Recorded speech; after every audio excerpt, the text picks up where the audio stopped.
Hey, thank you so much for watching, listening today. Super glad to have you here. And of course, I want to invite you to subscribe, right? Because there's phenomenal content here, both for you to practice, to listen to be inspired by, and also to kind of whet your appetite, make you curious. So really excited to hang out with you. And we're doing a series, starting a new series this month called Kids and Parents. You're like, so that can be good and bad, right? But all of us, when we think about it, you may not have kids, but all of us, we are kids, right? At one point we were a child. We have parents, good or bad, but we all have been kids. Some of us are still kids at heart, right? But I want to talk today a little bit about kids and parents. And this has been kind of stirring in my heart a little bit in the last week or so because I've been reading 1 Samuel. And 1 Samuel is really interesting to me because those first 10 chapters, something like that, talk a lot about like kids and parents.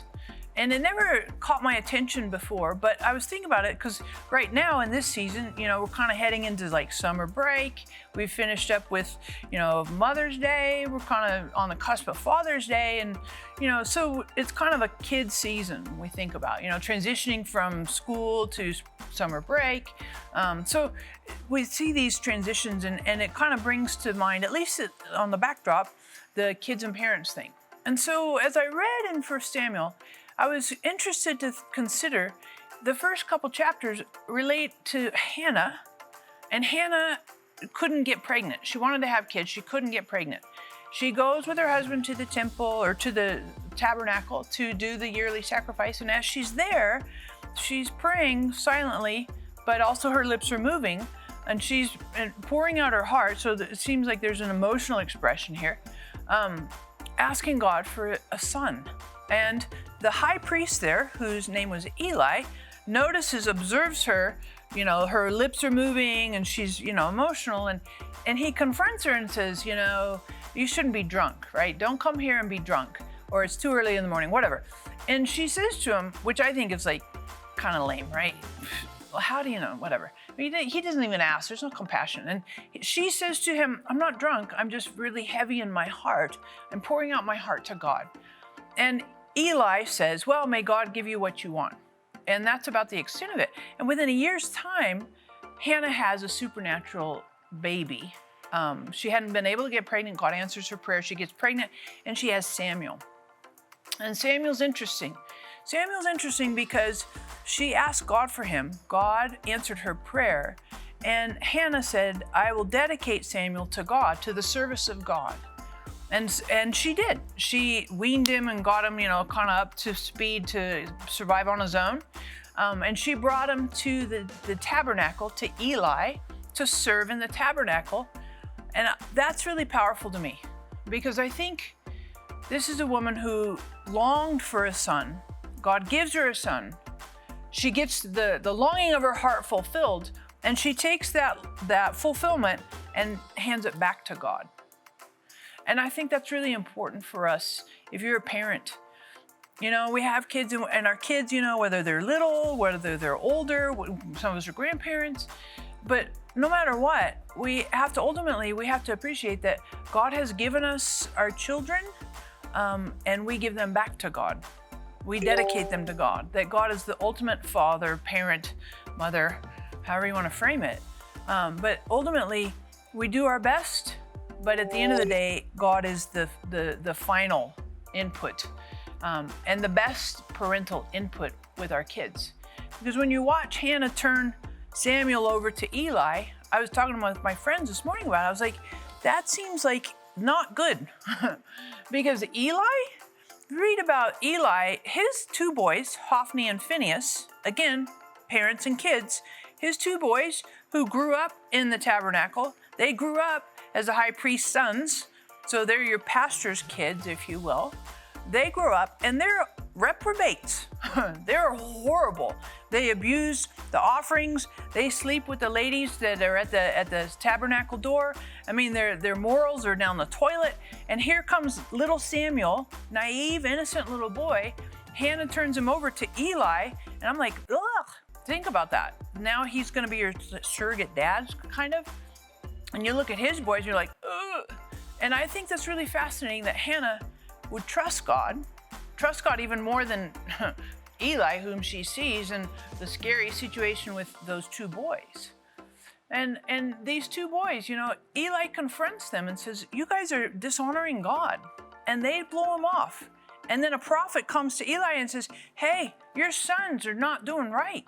You need to change them. And they don't change. And they wind up dying in a battle, right? The Ark of the Covenant gets captured. And then it's interesting because as you keep watching this parent-child thing, it says towards the end of Samuel's life that he was going to institute his sons to be the next leaders of Israel. But the elders of Israel said, no, your sons don't walk in your ways. We want a king. And so I think this parent-kid thing is really an interesting situation because for many of us, if we have kids, we want our kids to walk in fear and admonition of the Lord. And sometimes they do, sometimes they don't. Sometimes they break our hearts, and sometimes we're discouraged, we're despondent, we're upset, we're frustrated. For those of us who are kids, we look at our parents and we might say, they did really great things here and here, but woo, these are some shortfalls. You look at Eli and he absolutely had shortfalls. And Samuel, I don't know, he traveled around a lot. Maybe he wasn't as present with his sons as he needed to be. I don't know. But I do know that all of us who are parents, we are flawed, we're human, imperfect, and the best thing we can do is press into God and pray for our kids. For all of us who are kids, and we look at our earthly parents, I would say the best thing we can do is to trust God to be our ultimate parent. Respect and honor our earthly parents. Some things they did great, some things were medium, and some things were horrific. No doubt about it. But that's called humanity. Every single one of us, we are imperfect and we are flawed. We don't do everything just right. We don't love with authenticity and purity. We don't correct sometimes with gentle rejuvenation, if you will, or trying to help encourage, train. Sometimes we do things wrong. Sometimes as kids, we dishonor our parents, or we're unthoughtful, unthankful, disrespectful.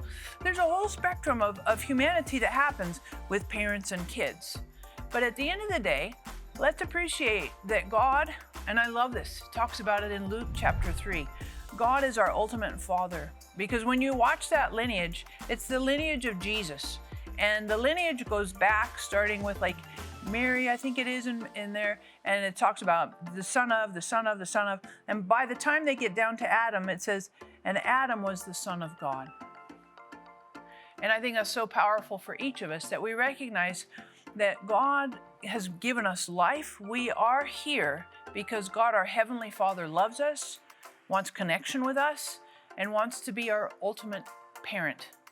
No matter who you are, what you've done, where you're at, whatever you think, that we can look to God to help us as we grow and develop and mature and grow into the fullness of who God has made us to be. So that's the series we're going to be looking at over the course of the next couple weeks. I think it's going to be really powerful. Of course, you want to share this with your friends.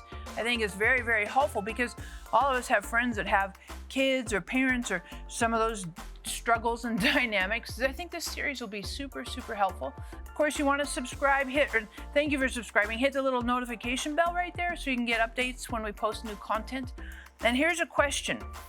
Here's a question for you to think about. I'd love for you to give me your feedback. If you have kids, what do you want? What's the thing you most want for your kid or children? What do you most want for them? If you don't have kids, what do you most want or desire from your parent? And you're like, woo, those are kind of intense questions. It's true.